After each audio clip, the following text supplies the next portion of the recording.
983.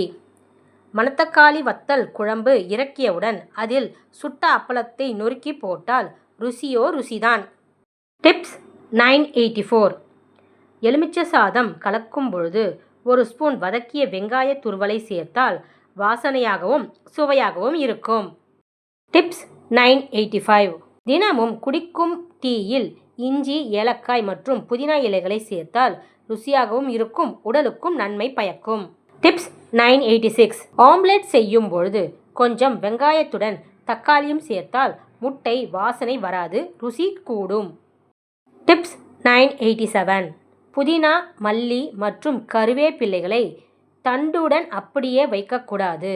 நன்கு கழுவி மின் விசிறியில் காய வைத்து பின் இலைகளை மட்டும் கிள்ளி ஒரு பிளாஸ்டிக் டப்பாவில் அடைத்து ஃப்ரிட்ஜில் வைத்தால் போதும், ஒரு வாரம் வரை ஃப்ரெஷ்ஷாக இருக்கும். டிப்ஸ் 988. கூட்டு பொரியலுக்கு தேங்காய் துருவலுக்கு மாற்றாக புழுங்கல் அரிசியை பொரித்து பொடி செய்து தூவி இறக்கினால் போதும், தேங்காய் சேர்த்த சுவையும் கிடைக்கும். டிப்ஸ் 989.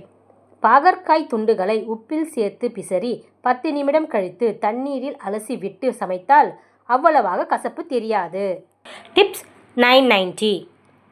கத்திரிக்காய் எண்ணெய் குழம்பு சமைக்கும் பொழுது ஒரு ஸ்பூன் கெட்டி தயிரை கலந்தால் கத்திரிக்காய் கருப்பாகாமல் இருக்கும்.